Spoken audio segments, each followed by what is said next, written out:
This is heavy, man.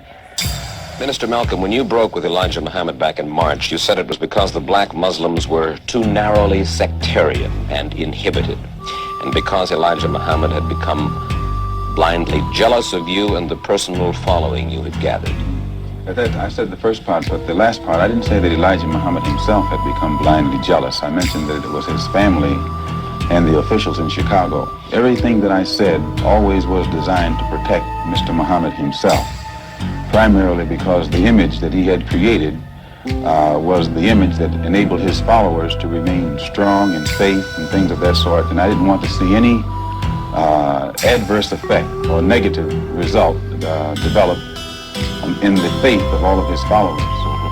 But actually, despite the fact that I tried to protect the Muslim movement, if you'll notice, they used their newspaper to slander me and to label me as a hypocrite and as a rebel, and Mr. Muhammad himself said that I defected.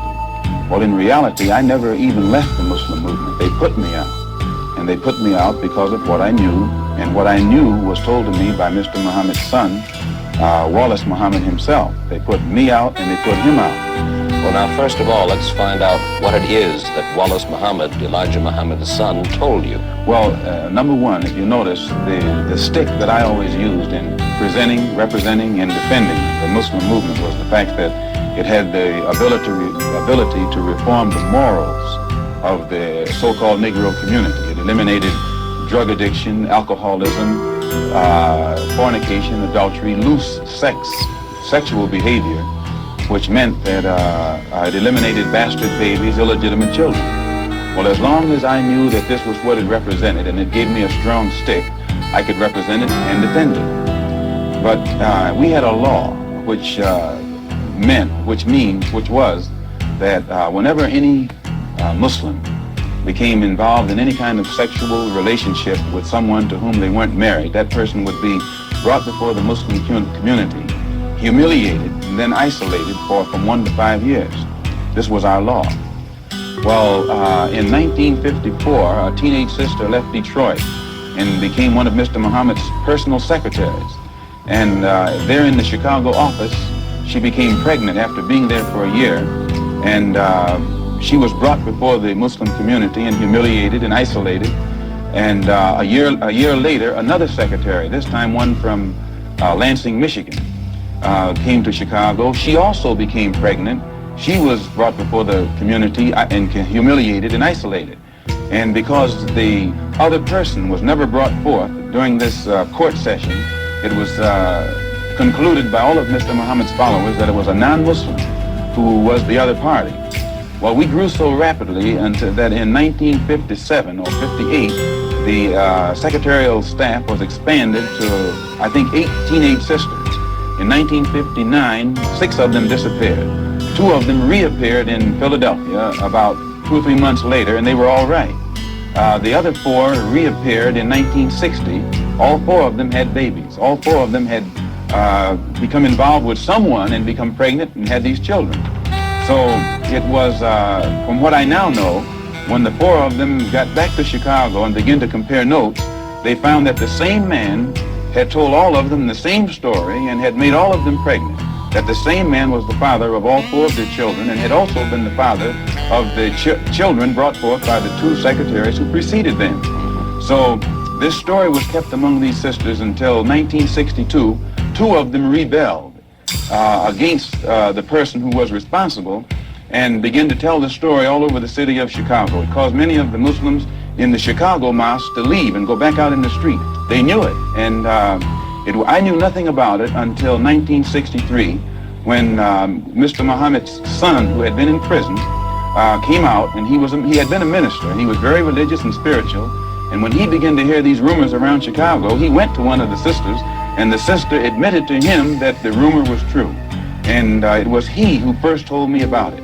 And when he told me about it, I wrote to Mr. Muhammad and told him about it, and he admitted that he had a knowledge of it, and that he had given me a religious explanation that would fit into prophecy and all of that, so I was quiet. And it wasn't until October of 1963 that it came up again. And when it came up again, I realized that the same person who had made these other sisters pregnant was still busy doing the same thing. He hadn't stopped.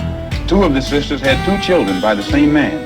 And one of those two sisters was pregnant still, getting ready to have a third child by the same man.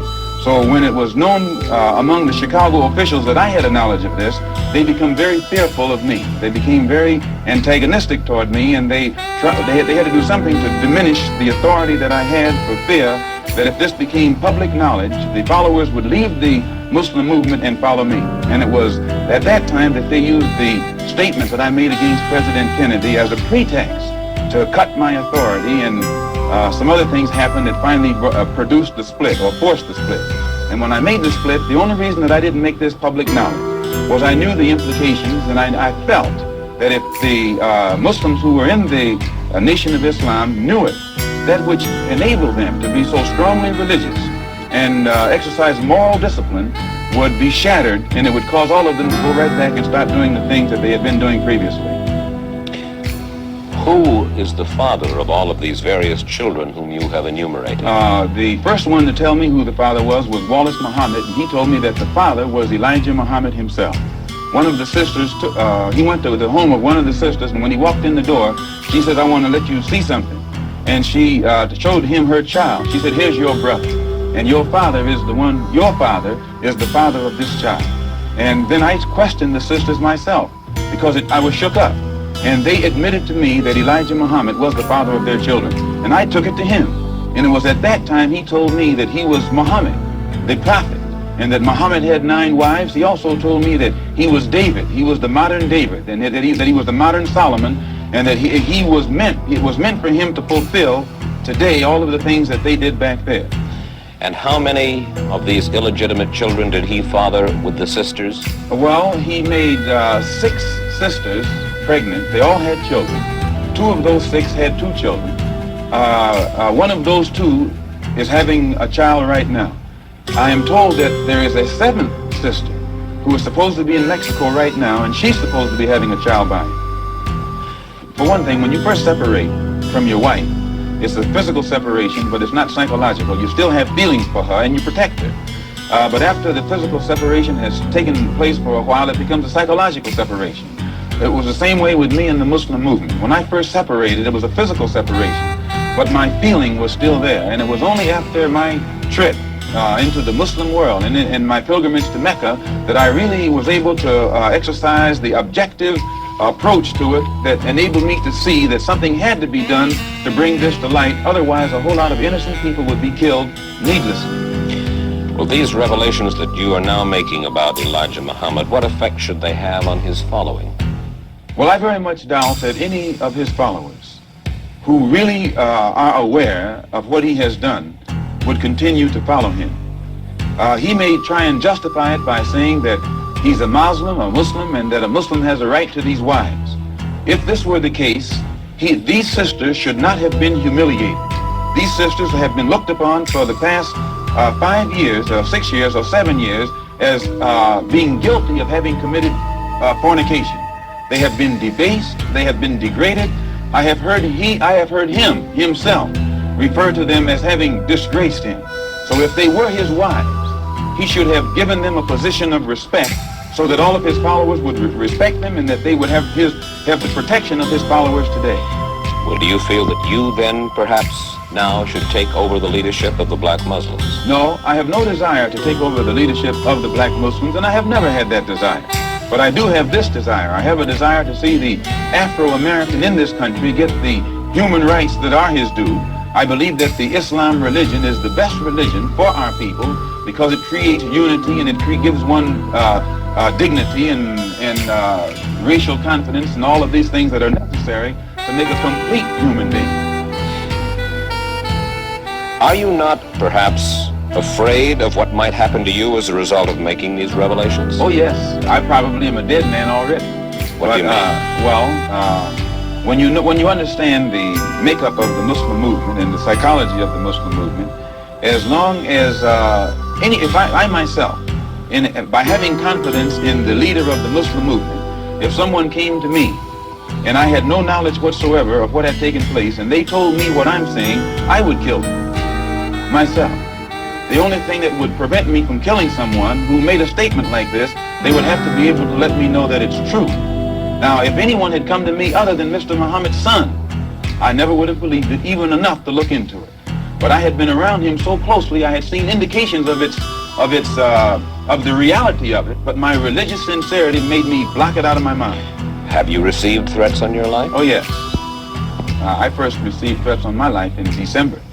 In December. No, not in December, in January. When it first became known that I had come back to New York and told the captain of the fruit in New York, who was my right-hand man formally, and also the secretary of the New York Mosque and the minister in Boston. When it became known that I had told them, then an effort was made to shut me up. One brother encouraged to go out to my house and shut me up. And fortunately, it was a brother who was well capable of doing so, but it was a brother who was highly intelligent. He was academically equipped to think for himself. And what he was told to do didn't add up. And fortunately, he was the one who put out a feeler to me to find out what was wrong. And I opened his eyes. And then he opened the eyes of the same crew whose job it is to do this kind of work. You mean he was going to kill you? Oh, yes. One of them was, an attempt was made to get one of them to wire my car with an explosive. That one is with me right now. Well, fortunately, while I was among the Muslims, I never lived beyond my means, and I have learned how to live within means. And I still have the clothes that that was provided for me at that time. I'm in the house that was provided for me, although we're in a court battle. They're trying to get it back. And I have made this statement to them concerning the house that they could have it.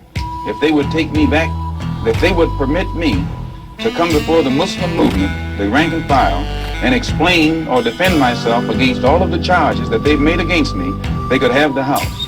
But they are going contrary to their own laws by standing up in the mosque and indicting me, but never giving me a chance to defend myself. And they say that no one can judge me but Mr. Muhammad.